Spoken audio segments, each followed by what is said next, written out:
Sean and Joe, another episode ready to go. They're gonna talk about the good and the trash and anything in between. Cherishing make-believe, get ready for Halloween. It's the horror show. I know you missed those guys. Tune in and find out what's on their list tonight. They butcher and dissect, take apart and mutilate. Listen to your two favorite brainiacs communicate. It's the horror show. Hello, everybody, and wait, what do I say? Hello, everybody, and welcome to the horror show. Yeah, man. Hello, everybody, and welcome to the horror show. The show that dissects, mutilates, dismembers, and butchers all of your favorite and not so favorite horror movies and other horror-related events. I'm Sean. I'm Joe. I just drank like way too much tequila during that bonus episode. How's everyone doing? How are you doing, Joe? I'm all right, man. I thought I was like a migraine was setting in that bonus episode, but I think I'm coming back around again. Okay, all right, baby. I mean, Joe's had a day. He's been at the fair. He's got his kiddos. Yeah, it takes a toll, man. Action-packed day. Action-packed. That was a fun bonus episode. We're gonna start doing betting lines on the show. Yeah. You know, to encourage our deviant behavior. I love it. Hey, we got a good movie. No, that's a lie. I don't think it's a lie. Joe, think it's a lie. What are you saying, Joe? Joe. No, Joe.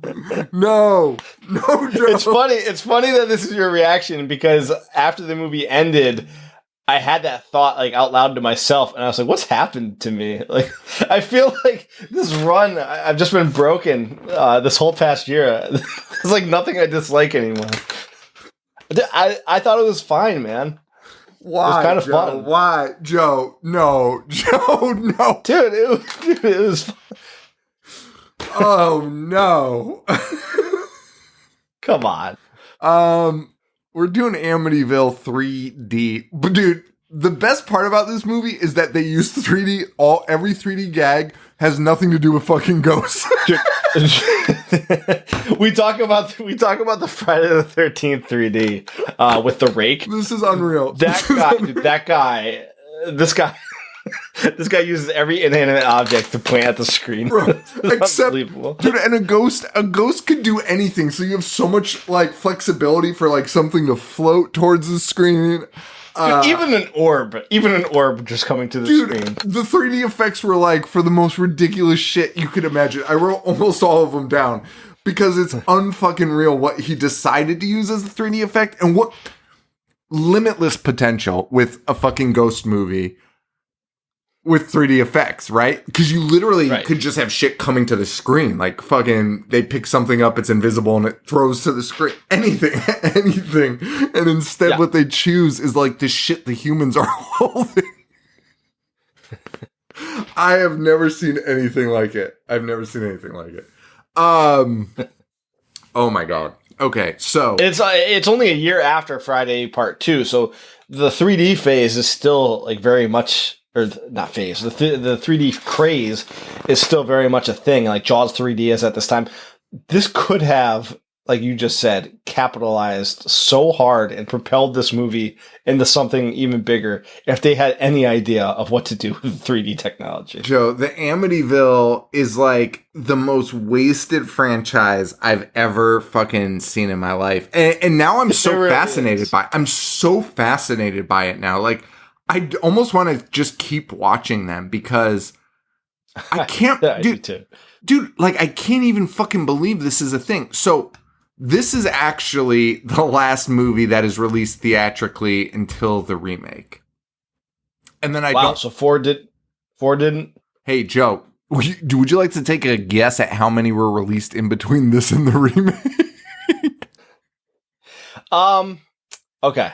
So there's like 22 or 23 total. So I'm gonna guess 12.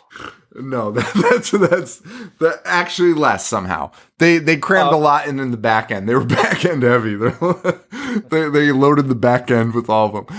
6 movies happened in between this and then the remake. But there was still a major gap. There was almost a decade in between the last one and the remake.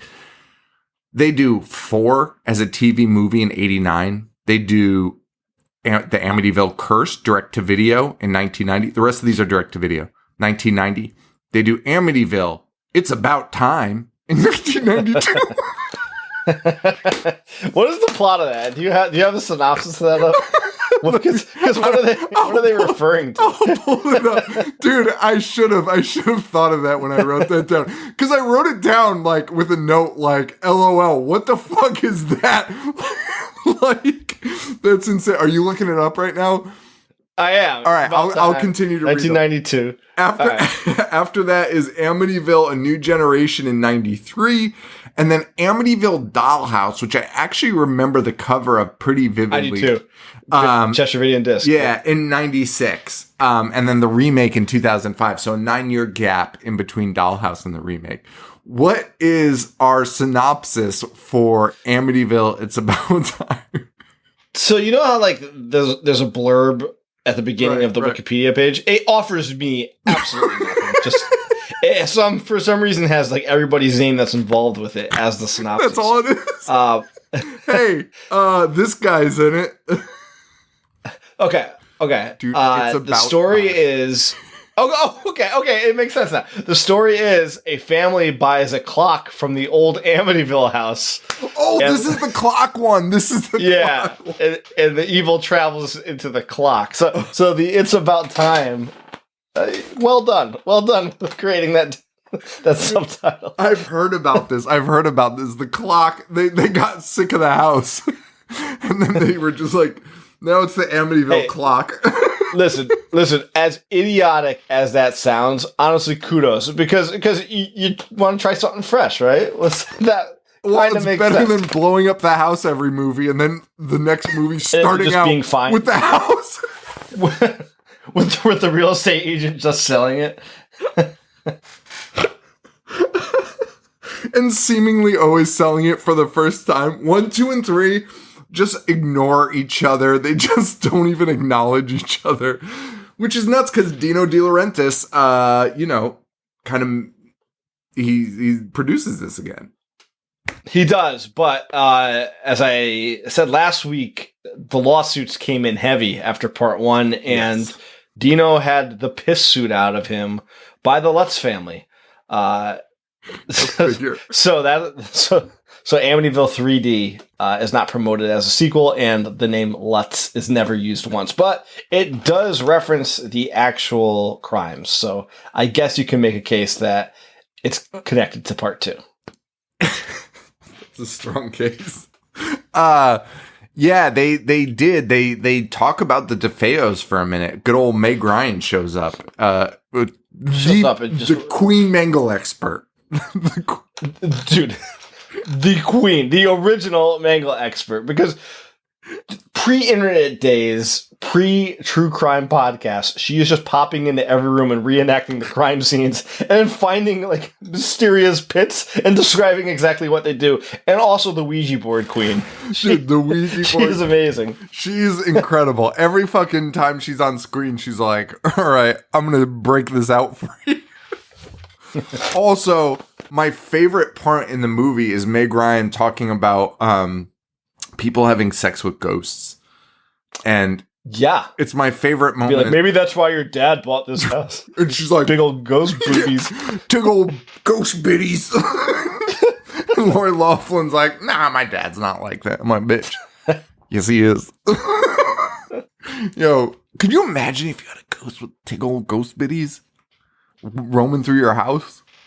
Dude, you'd stay up. You'd be like, everyone would go to bed. And you'd be like, I've got some work to do tonight. I gotta stay up late. I mean, I think we just disproved the existence of ghosts, because why the fuck would they be wearing clothes, right? They wouldn't be. Dude, fucking the most erotic scene of all time, Ghostbusters, fucking of all time. Ray Stantz getting a fucking Hummer from a ghost. It's a kid's movie. Unbelievable. Oh my god. Marketed to children, selling toys, props, everything to children. The ghost blowing Ray Stantz. His eyes rolling back the most cartoonish way. Amityville goes... Also, dude, the least likely Ghostbuster to get a fucking blowjob from anybody. dude, in fucking. Well, maybe Egon. Maybe Egon. No, I'm still taking Egon over fucking. Dude, Ray sucks. Ray fucking sucks. No, I don't disagree, but who's gonna blow Egon? He's got the brains. Like his name's fucking Egon. Yo, it goes. Is Winston above Peter? He might be above Peter. Sure. Yeah. For sure. It goes Winston. Dude, that stupid walk that Peter does with that one stiff leg. Peter's a fucking ham. Peter's a fucking ham. So it goes Winston, Peter, Rick Moranis. Fucking Janine, what is her name? Janine, Dana, and then fucking Egon and Ray Stantz. Yeah, all right, that's the definitive order. Amityville 3, everybody. Mark your books, baby. So they've been rated R forever. By forever, I mean 2 movies, and then they go to PG with this one. This is PG? This is a PG film. Dude, this has like more like horror in it than the other two. Well, I mean, yeah, I guess.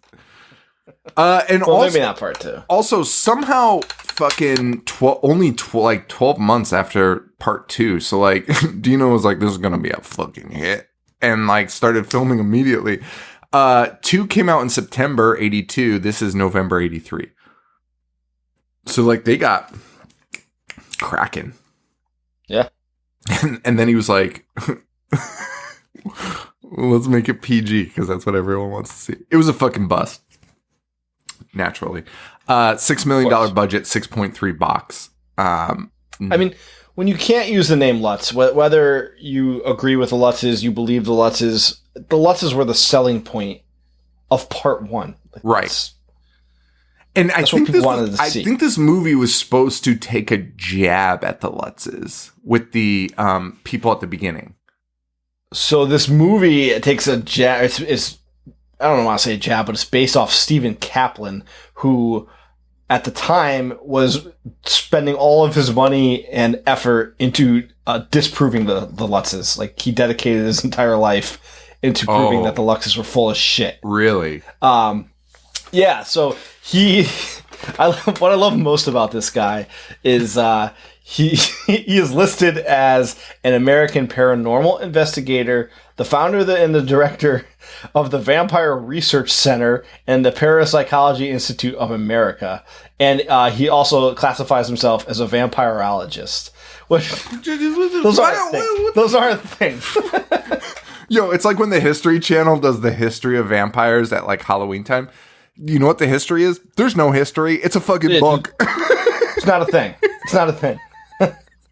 There's no history because they're not real. What are you talking about? So in 1976, after the real life Lutzes left the actual Amityville house, George Lutz called this guy Kaplan. And at the time, Kaplan was the executive director of the Parapsychology Institute of America on Long Island, which his mom's basement, his house, right? His house. It's just that's what. Yo, if they had Google Maps back then, it would just be a fucking 2-family fucking house. And apparently, George Lutz requested that Kaplan and his associates, which he didn't have associates, but he wanted them to investigate the Amityville horror. And Kaplan says, I'm actually reading this verbatim right here. The Kaplan says that the initial conversation immediately aroused his suspicions as to the validity of Lutz's claim that the house was haunted. Kaplan said that Lutz asked about a fee for the group services, and Kaplan said that they do not charge for investigation, but if the story is a hoax, the entire world will know. And then Lutz was like, well, go fuck yourself. I don't want you to investigate. That kind of makes sense. George... He wrote a book. He had a movie commissioned. So that kind of makes sense. I love George and Kathleen Lutz's refute to this or counter argument to this, and they're like, yeah, we called Kaplan and he listed himself as a vampirologist, and we're like, this guy's not legit at anything and we want nothing to do with him. So I actually kind of believe the Lutzes. I know that they're notorious liars. I'm on board with the Lutzes. I'm on board with the Lutzes. Yo, because if you like called somebody and you were like, do you investigate ghosts? And he was like, yes, and also vampires, you'd be like, okay, fucking, I'm not doing this. I'm a licensed vampirologist. Dude, a licensed vampirologist. What does that mean? What does that mean? And by the way, when you mentioned his associates, all I could think about was like fucking what's the guy's at Kaplan? Kaplan answering the phone is like another person, like, hello, like Steve Kaplan's office. Oh, let me get him for you, and then just like covering it and being like, oh, hello. I mean, it has the makings of all those like 80s movies, right? Just of Ghostbusters, really. Just Dude, a thing that is not real, and they're starting their own business. Can we pitch a comedy about the fucking Amityville horror? Like 23 movies in and it hasn't been done? Dude, a comedy. Like, dude, this is so fucking funny. The true story behind all of this, and like, because the Lutzes probably are full of shit, right? Go that route. The Lutzes are full of shit, and they're trying to con a con man. And it's like, it's insane. It's fucking insane. And then just suing everyone. Like, they make a movie. I'm on board. I think that's a good fucking movie. You don't have to, like, write humor. You can just tell it as is. Right. Dude, calling Stephen Kaplan, and he's like, I investigate vampires.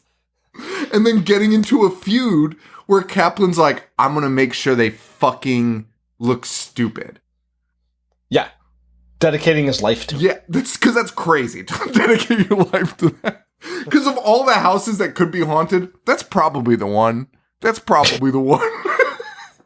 a gruesome family murder happened. I mean, really, yeah, it sounds like a grudge match, right? He's just mad that they didn't want to hire him. And right. they probably, that actually makes me believe them even more, because they probably, on that phone, they're probably just like, listen, man, we don't believe you're actually any of these things, because once again, those aren't jobs. Those aren't job and that's titles. Not a building in Long Island. No, yeah.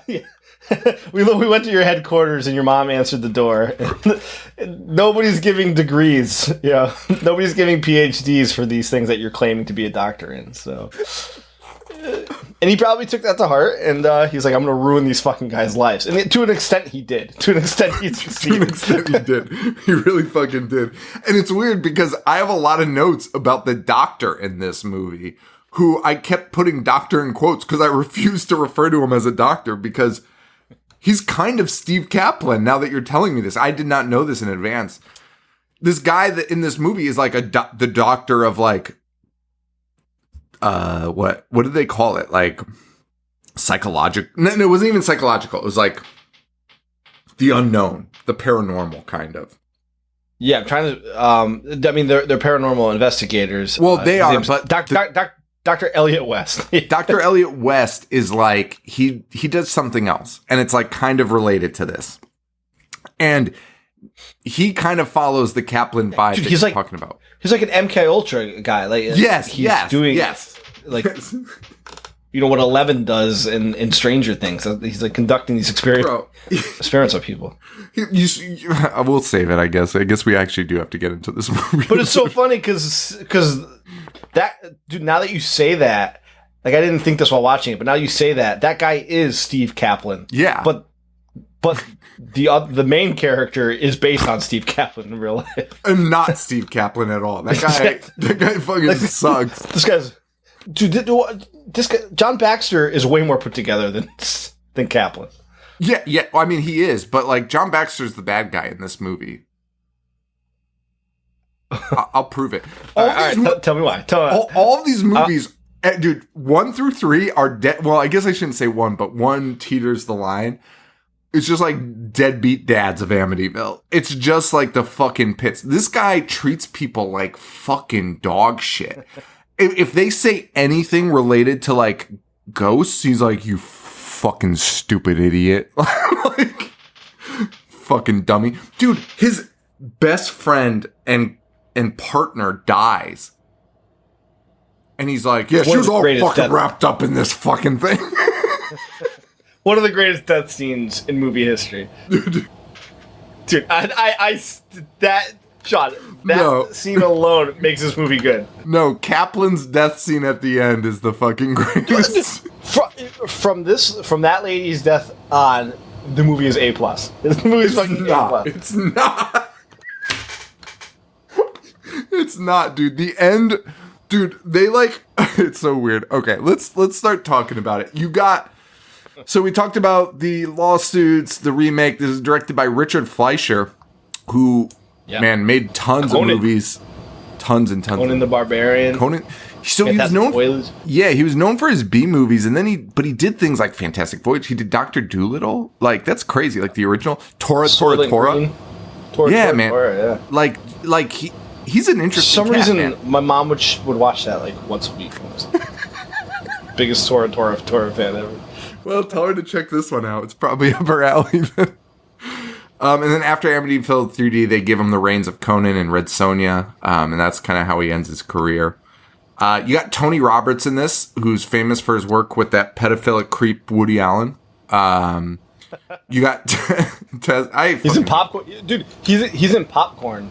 I hate Woody Allen too, but he's in Popcorn, and that's a movie that I want to revisit because we did not like it at all. I agree with you. I feel like I might like it more now. Oh, well, I mean, Joe, you just said that you love this movie, so your Popcorn's going to be a fucking smash hit. But no, I agree with you. I actually think about that movie a lot because I'm like, that one stands out to me where I was like, there's no way that's fucking bad. Like, that fucking probably fucking rocks. It's probably fun. Yeah. And I think we were hard on it. I think we were really hard on it. I remember... Oh, because we called it... I called the episode Poop Corn. Yeah, you called the episode Poop Corn, yeah. And I remember recording that episode, and we were, like, approaching it from technical angle. The cover has a fucking skeleton face that half melted off. You got Tessie Harper, who is an award-winning actress. She goes on to play Jesse Pinkman's mom in Breaking Bad. Very recognizable face. Like if you see her, you're like, oh, I know her. Yeah, she's great. You got Ishtar. Robert Joy, super successful actor. He was Charlie in Land of the Dead. Yeah. Meg Ryan and Lori Loughlin coming into their own in this flick. You know, that's fucking cool. Lori's first film and Meg's second. And you got Candy Clark from American Graffiti and another award-winning actress. And all of these people signed on to Amityville 3D. That's crazy. They all read this script. Because it's good. Joe, it's not true. Dude, the movie opens up with like a panning shot and the credits are all 3D, which, okay, that's fine. But why were there sticks like hitting the screen? I think that was supposed to be like a 3D effect. Yeah, dude, it's so shitty, dude. It like hits like the bottom corner of the screen. You're honestly like, is this a fucking fucked up? And this is the start of the worst 3D gags you'll ever see in a fucking 3D movie ever. I want to see this in 3D so badly. I do, because dude, it's insane. A couple enters the house. They're performing a seance. The mom is crying out, "Ricky, Ricky!" And we start hearing him. And you're like, "Oh shit, this is fucking real." Turns out, we see a glowing giant. Well, you see a big orb circling around. Yeah, it's fucking sick.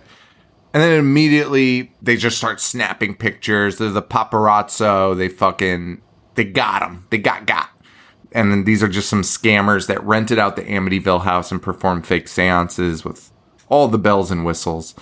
And our crew is John Baxter and Melanie, who work for it's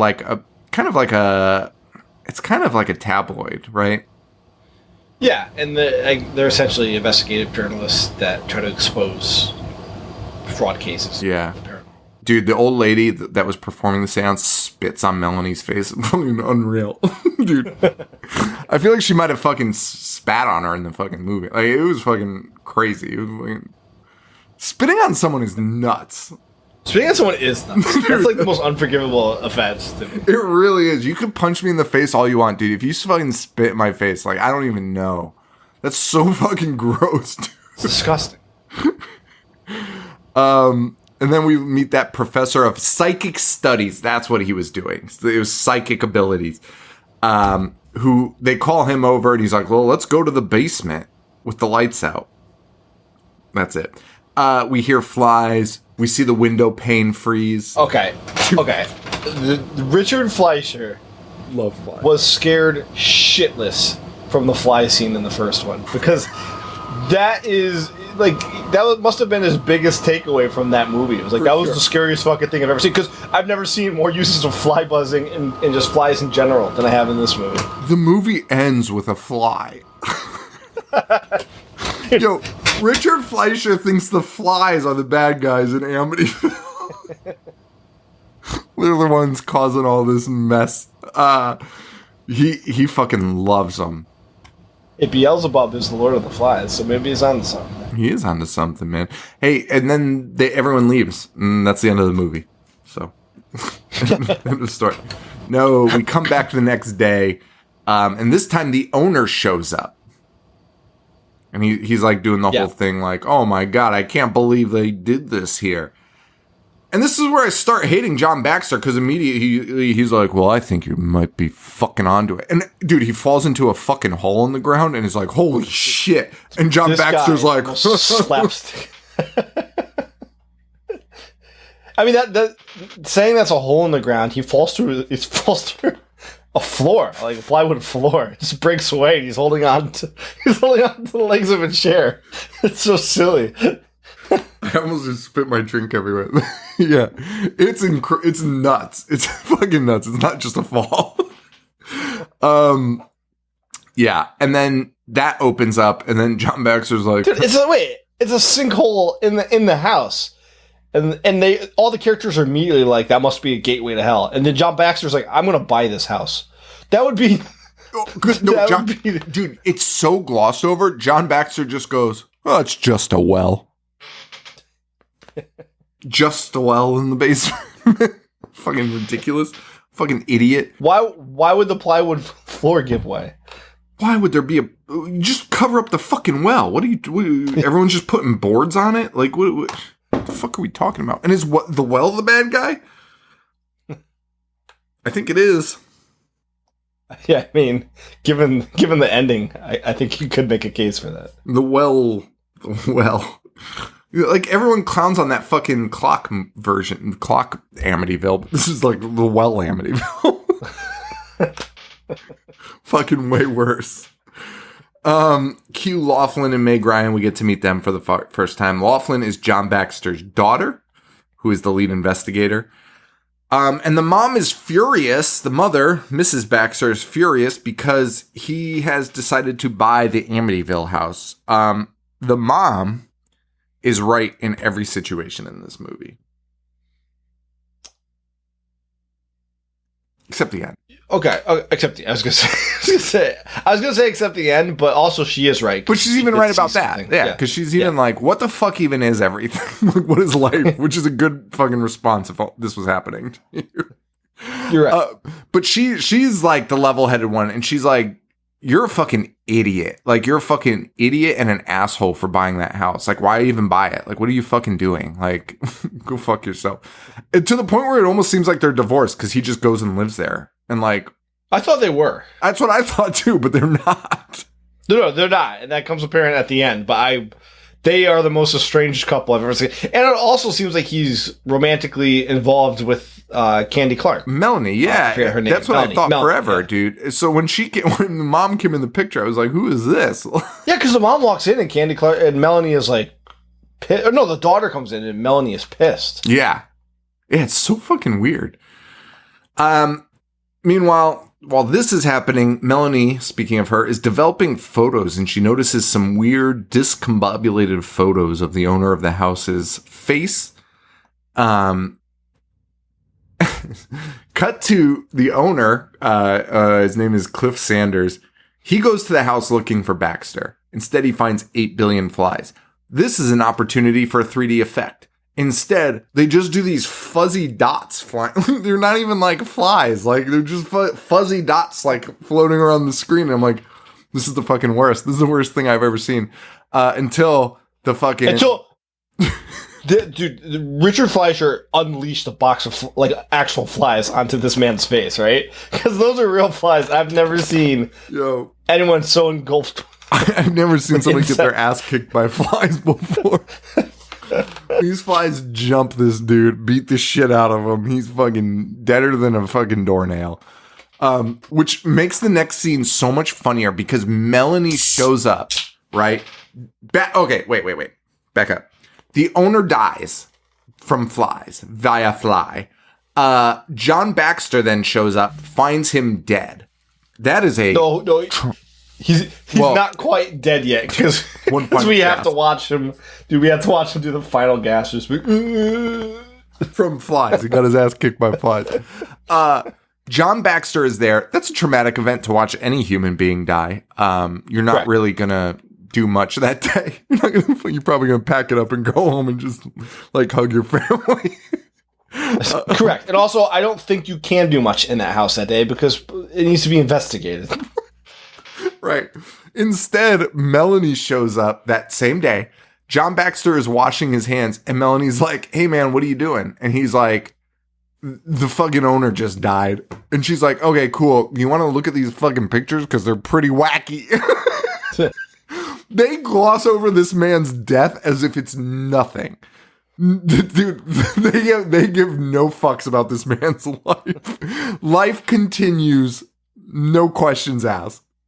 Which is also funny because, as you mentioned, Melanie saw him as a rotting corpse in her pictures, which that seems like a pretty big thing to connect the dots to. Be like, wait a second, and she does, and it's Baxter who's like, "You fucking wackadoos and all your superstitions." So that's what you're getting from John Baxter in this, and Melanie's just kind of like, "Hey man, I think it's fucking weird that this dude died, and these fucking pictures show his face falling off."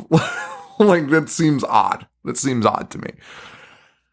We get a little demon POV, but that's unwarranted because that's not the story. Yeah, and that's not the only time we get it. No, it happens a few times. It's always peering out the window. Yeah. Loves peeking out windows. That's not where he is. Susan moves in with her dad. And the dad's like, "Pick any room," and she picks the entire second floor for some reason. Dad's like, "That's cool." Baxter's not even in the house though. He's back at his, I don't even know, dude. But it's so fucking weird because he lives in Amityville, right? Because the kids know the house. Susan, the daughter, Lori Loughlin. All of her friends know of the history of the house. I think they're there, and they're able to go from their house to the Amityville house very quickly. So I think they're in town. But anyway, he's in this giant office building. And he gets his first thing with a ghost, with the elevator just rocketing up and down. When it is shooting up the way, of course. When it is shooting up, the actor is just laying on the floor, and he looks like such a fucking idiot. Dude, it's so stupid. It's the dumbest shit in the world. This does not faze him, though. And even when there's never a moment where somebody's like, "Hey, weird shit is happening," and he's like, "Oh my God, something happened to me in the elevator. That's fucking weird." He still continues his path of his war path of "You all are fucking dumb as fuck for believing this shit." Fucking Amityville. Remember that movie Devil? Yeah, M. Night Shyamalan. The elevator. Oh, it was great. The V is the down arrow. It's basically that scene. I mean, sure. Minus M. Night didn't do any flies. Fucking bullshit. But how do you know it's the devil if there's not flies around? Honestly, a great point. Melanie goes back to the house. She needs to go to the basement to fix a breaker. Another 3D gag here. Her flashlight panning across the room. Dude, we're talking about a paranormal thing. We're talking about a movie. You could do a million things to throw at the screen. Instead, it's her looking through a dark basement with her flashlight. And the flashlight is in your fucking face. And you're like, okay, cool. That's sick. Sick, bro. She goes back upstairs after not deciding not to do anything. Door flies open and like fucking freezes her with cold air. That cold air is unbelievable. Sub-zero. It's like a permafrost into her face. Dude, her face turns white. I bet you anything like that was actually just, I mean, I guarantee it was like a fire extinguisher, but that shit's fucking cold. Like, I bet you she had fucking burns on her face after that. Maybe that's why her death is the way it is. Anyway, John Baxter listens to, Melanie's like, fuck this. She's out. And so John like goes and talks to her and she's like, I don't even want to tell you because like you're fucking asshole about this stuff. And he's like, come on, just tell me, we're partners. So she tells him what happened and he's like, have you lost your fucking mind? He is such a piece of shit. Like, he is such a piece of shit. And he's like, so you want to explain why this only happens to you and not me? Dude, you motherfucker. Like, what the fuck are you doing?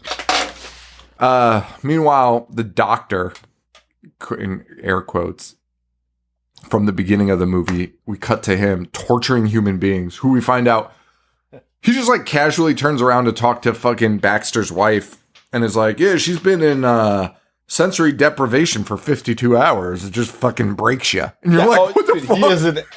He is an MK Ultra doctor. Yes. Dude, sleep sensory deprivation for 52 hours. That's torture. That's not even fucking. That is 1,000% torture. And meanwhile, Mrs. Baxter's standing there like, wow, great work.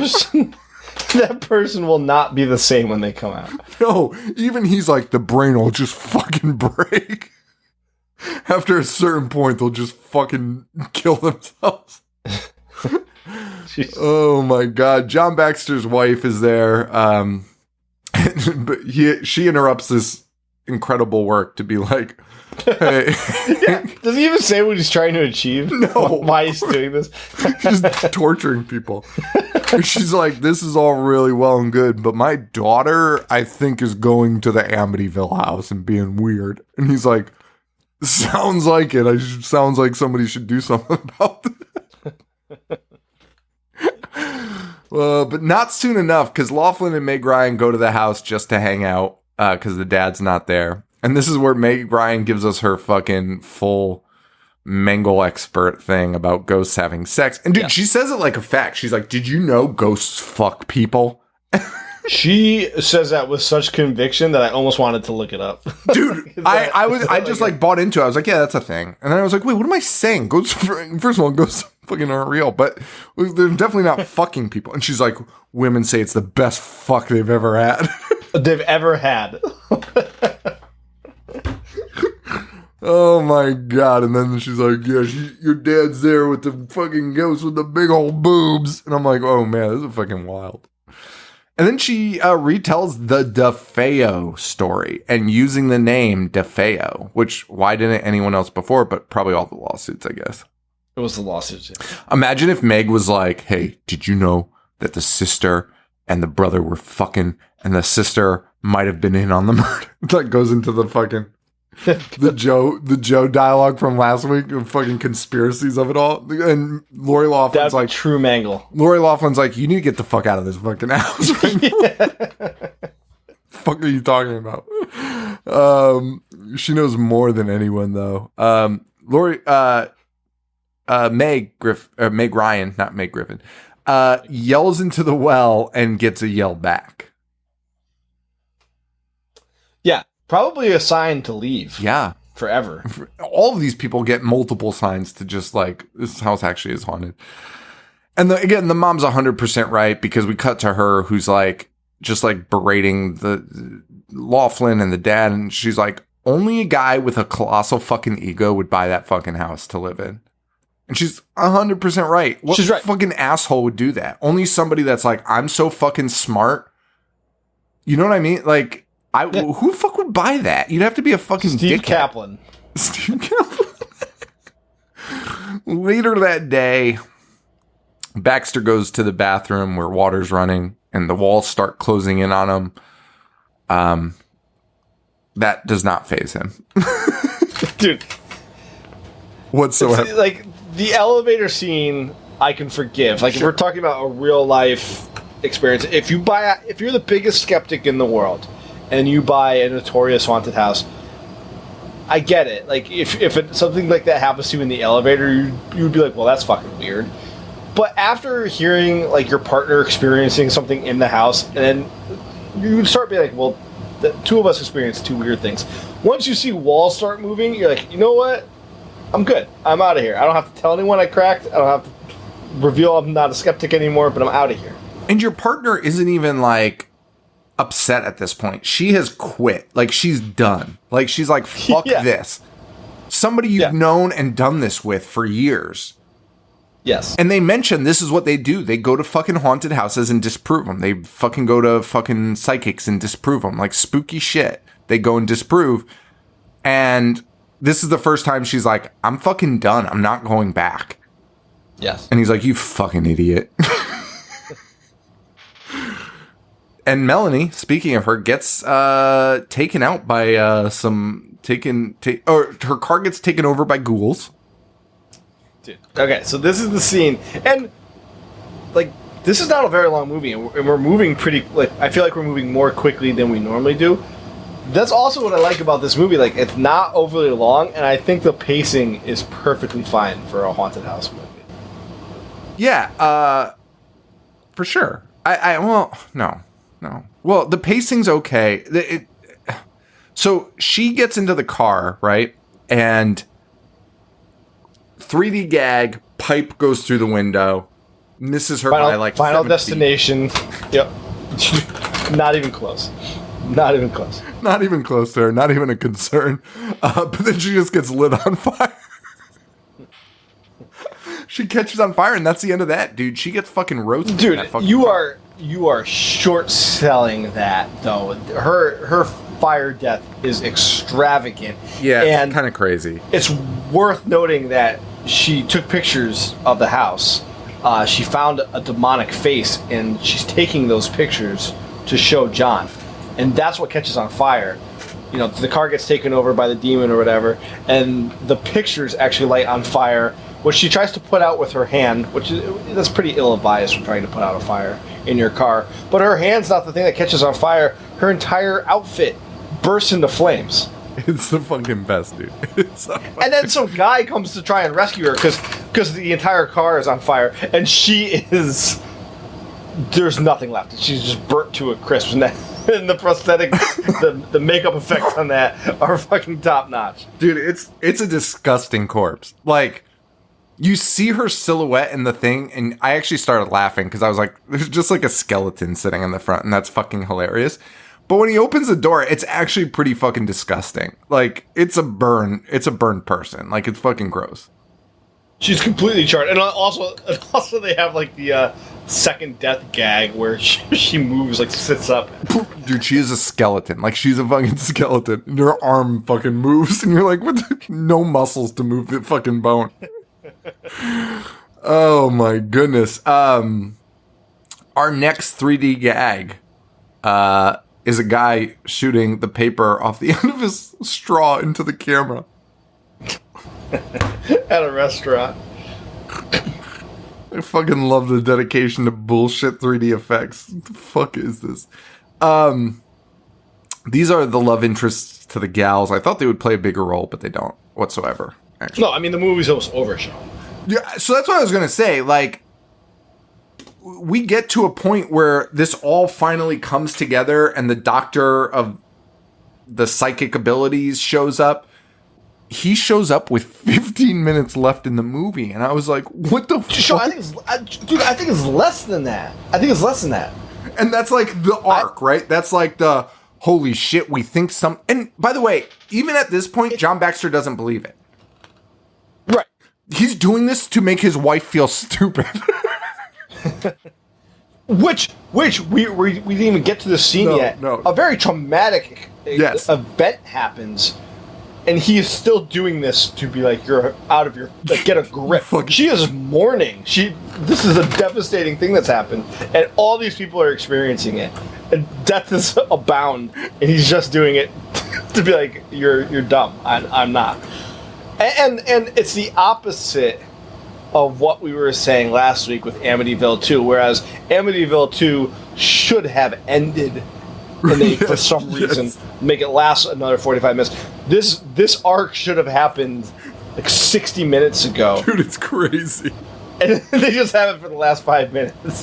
It's genuinely nuts. I couldn't believe this was happening. I was just like, I mean, I guess you're right about the pace, because like, there was never once where I was like, how fucking long is this movie? Like, I guess it was fine for that purpose. No, like we're saying, when they bring this in, I was actually concerned because it's like, oh fuck, they're gonna ruin it. Like there's got to be like another hour left, and then you see there's 7 minutes. You're like, wait, what?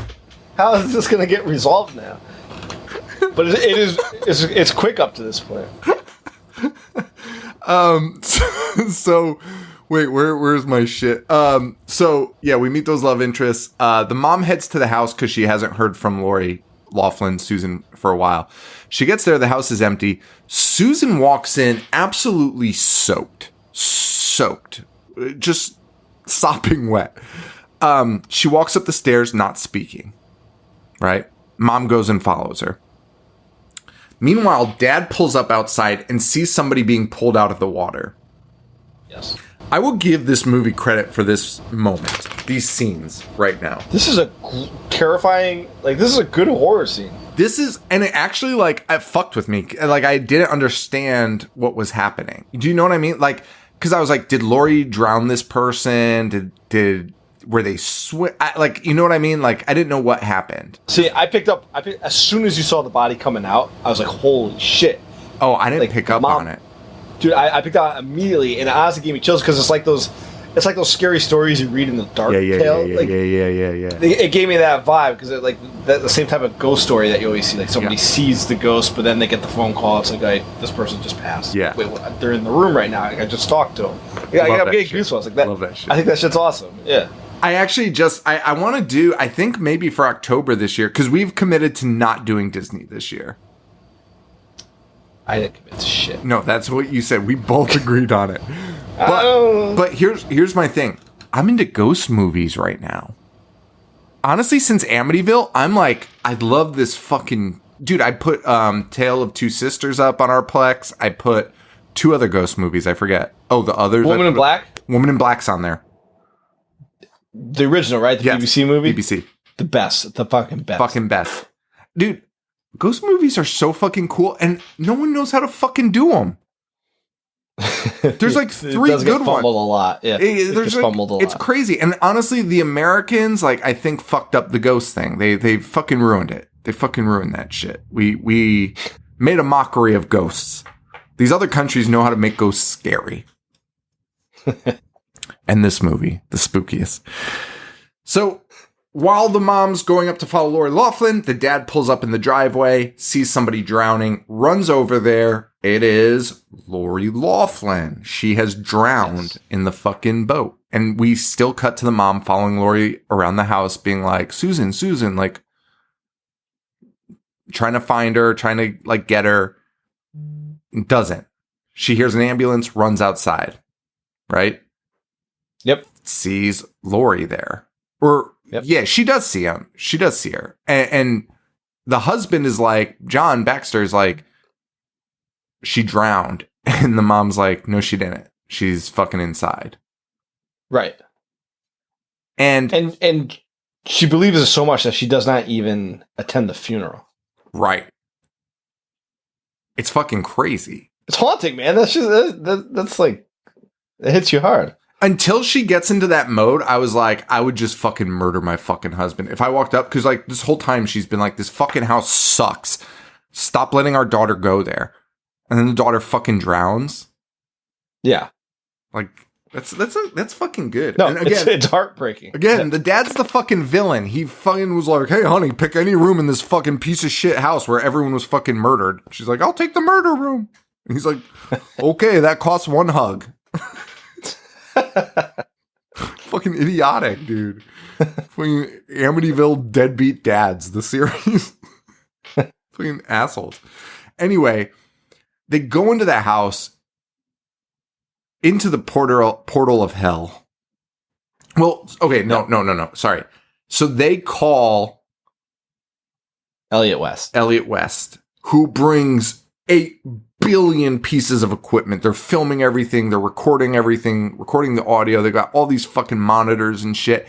And all of this is because fucking John Baxter called him and was like, explained what was happening. And like, Elliot West is like, yeah, well, the only thing we can do is show her how stupid she is. And like, John Baxter's like, that sounds fucking phenomenal. Let's fucking do that. And John's even had nightmares at this point about the well, but he's still just focusing on his wife. So that well scene's actually kind of fucking weird, or the Laughlin drowning scene is kind of fucking weird, because when that ends, Baxter shoots up, and I was like, oh, Laurie's still alive. No, not the case. He just dreamed like the last end of that moment, and it's fucking crazy. He's grieving. I mean, I don't know why they decided to put that, like, go so hard on that in this movie. It's so fucking weird. It's pretty depressing, man. And by the way, when he wakes up, the house is completely torn apart. Yeah. And he's like, oh, what's up? And the mom has, talked to this guy, Elliot. Honestly, Elliot West should be arrested and fucking put to death. Because she had talked to Elliot West, who, like, this MK Ultra motherfucker was, like, talking to her about reality and, like kind of skewed her reality. Like, one person's reality isn't another person's reality. So when her husband is like, Laurie's dead, or Susan, I should say, Lori Laughlin's dead, the mom's like, that's your reality. My reality is she's here. Like, yeah. Like, what you saw isn't what I saw. I saw something totally fucking different than you. It was a different reality than yours. And that's fucking crazy, dude. That's fucking nuts. Yeah. Anyway, they've filled the entire house with all the sensors and all of that, and we have just a few moments remaining. And we get a good old boom mic 3D gag here with one of the guys with the camera. The old boom mic into the camera fucking gag. You see in like Muppets 3D at fucking Disney World. It's true. Fucking ridiculous. Susan shows up and tells her mom to come with her. She's an orb, by the way. So the fucking fakers weren't faking. And she's like, well, they were. Well, that's they were. Guys in an all black outfit, dangling a green ball. And so this orb is like, Mom, come with me. It sounds like Susan. She goes, and we find out the well is the villain and killed Susan, and is now using Susan's spirit to lure the mother into the well. Yes. To eat or kill or whatever the fuck the well does. Okay? And this fucking doctor is like, listen, pal. This was so mental. This was so nuts. Because even before I knew the end, this moment's crazy, because John Baxter's like, we gotta save her. We gotta save her. And he's like, listen, I know what's fucking happening here, and we can save them both. But you have to, like, listen to me. So I actually thought, like, dude, we only have a few minutes left. I'm like, oh, we're gonna save both of them. That's kind of fucking weird. I thought they would go that route too. I thought they would bring Susan back. How would he know? Why would he know what he was doing? Anyway, they go to the well, and immediately, the doctor puts his face right next to the well. This is his big plan. This is his big plan, and he's gonna save both of them. His plan is just to smooth talk the well. This big, hey baby, why don't you come on? Why don't you both come on out? And instead, a fire-breathing monster pops out. Fire-breathing demon. Torches half of his face. And pulls him into the well. Dude, immediately, as soon as he gets there. That's the funniest fucking thing I've ever heard of in my life. Dude, I'm telling you, man, this movie's fun. With only a few minutes left, a guy being that confident and being like, don't worry, I've got this. Like, of course he's got this. This is the end of the movie. Okay, do it. And he gets fucking pulled into the wall. We're back and then once he's square one. Back at square one, and once he's pulled into the well, the house does what the house does best. Starts fucking imploding. The house and his does. entire crew is being picked off one by one by Amityville shrapnel. Like, it is just like parts of the house flying across and killing people. Joe, this is a 3D movie. None of these awesome explosions were part of the 3D gags. Yeah, dude, more explosions than you'll get in any movie, and more flying debris than I've ever seen. None of it in 3D. It's fucking unreal what this guy fucking did. Oh my god. And the Baxters, though, the Baxters survived the house exploding. But the house explodes, the Baxters are safe. We get this panning camera into the house. It's like the opening details of the crypt, but the house is exploded. And we go deep into the house, and what do we see? A well. And then what do we see and hear? A bubble. The well starts bubbling, and then we get, drumroll, a fucking fly. A single fly flying on screen. Oh, and then a freeze frame of the fly. Oh, Richard Fleischer. Hey, man. Good old PG rated fucking Amityville. Gotta fucking love it. That guy's death and the car death are worth watching alone. Dude, introducing that demon at the end is so crazy. That is so nuts, dude. Oh my god. I love it. I love it. I love it. Fucking insane. I love it. We're doing. So you're back on board to liking it? Yeah, I think so. All right, good. Yeah, damn right. For sure not, but yeah, I'm in a good mood right now talking about it. So. Chucky, Child's Play 2019. We're going to be doing that live in Chicago. This coming weekend at the Brood. Come through 7 p.m. Central Time. Friday the 16th. We're going to have a good time. Listen, I don't know how much the Brood can hold, and we've never really like promoted our live shows except to fans, right?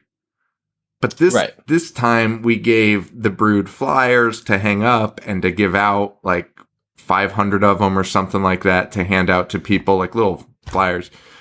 And we're going to be on ABC 7 this Thursday at 7:45 a.m. ABC 7 in Chicago. If you want to watch that, they cut our segment down quite a bit, but it's all good. It's going to be fun. It's going to be fun. But my point is, we're like promoting this like to a larger audience. So if you are a Patreon member and you show up, please let me know that, because in case I don't think it's going to be crowded. I just don't know how big the Brood is and who will show up. So yeah, it might be no one. I'm feeling good. Hey, listen, if only 5 people showed up, I would still be grateful, and I would still have fucking fun. We've had shows where we had less than expected to show up, and I still had one of the best times ever. So. Oh yeah, for sure. It's been a great time, and it'll be fun no matter what. But I was just like, the guy from ABC 7, I like did a pre-interview with him, and he's the reason I'm thinking this way, is because he's like, so like, how big is it? Like, are people going to be waiting at the door? And I was like, oh, I didn't think about that. And I was like, it's not, I don't think it's big. Like, I don't know. Like, I failed to ask these basic questions when doing this. So we'll see what happens. It'll be fun. But if you're a Patreon member, please let me know. So like, if it is crowded, like, we can prioritize certain people. Right. Shout out to the people traveling. Oh, because I know I've had messages from people that are like, I'm coming in for this, driving out of state, flying in, dude. I know someone that's flying in. That's crazy. It's fucking nuts. That's absolutely insane. So It'll be a really good time, though. Come see us. Then we'll be at Riot Fest the next day. So if you're going to that, we can link up, get a drink, mosh. Tear the fucking pit up to Yellow Card. I'm ready. What is their song? I don't even know what their song is. Ocean's Avenue? Ocean Ave. Oh, fucking nailed it, baby. Okay. We're there for the Misfits, right? Yeah. What else do we have to promote? Fucking Yellow Card. All documented, all true. Recording a new episode this weekend. Yes, this week. Nope, that's a lie. This week. We're going to record Tuesday night, and I'll put it out as soon as possible. And that is a Patreon exclusive. And we're going to start doing what we're going to start doing, because Operation High Jump was a big one. Is this a big one or a smaller one? No. So we're going to alternate. So, like, right. The big one for when we have the live shows, we don't have a new episode. We're going to do like a more heavy hitter. Oh, I think week. I think we swap that. I think the heavy hitter goes on Patreon. All right, say less. After this week. We'll swap after this week. Yeah. Swap it. So we'll do 2 small ones. You know what I'm saying? Yeah. So the small one will be up on Patreon, and we shouldn't call them small, Joe. They're for sure going to last over an hour. This will probably last longer than Operation High Jump, dude. When me and Mike chose this topic, we were like, maybe we should come up with like 3 other topics to like fill it, and then our notes were like 15 pages long. All right, well. Dude, I think we will be able to turn any topic into bullshit, dude. I mean, look what we're doing right now to end the episode. I said this to Joe. I said this to Joe about I don't even know. What was I gonna say? I forget. Anyway, that's a wrap. What? I don't know. I honestly totally lost my train of thought. ADAT, all documented, all true. New episode will be out this week for Patreon. And then we will try to stream this for Patreon, our live show in Chicago. So I will put up a crowdcast thing this week, and hopefully it'll work out. I really hope it works. That would be sick. It's working in my head. I'm going to set it up tomorrow and see if it actually works. But very excited about that. Anything else that we're promoting or no? I think that's it. Chicago's the big one. Come cool. on through. And then we'll be in free to come in. If you want to donate, there'll be a Venmo. Yes, and we're doing Monster Mania in November, Oaks, PA, and maybe a live show somewhere. Yes, we shall see. All right, guys, thank you all so much. I appreciate you all. If you want to help us out, patreon.com/IHateHorror, IHateHorror.com, and you can follow us on Instagram at IHateHorror. Joe, where can they find you? Instagram, Boognish1985. And that's a wrap, guys. For Joe, this is Sean. Stay weird. Thank you. Adios. I dissect movies all fucking day. Wanna play? I'm gonna watch what I'm not supposed to watch. A fucking zombie getting sliced and diced. The monster.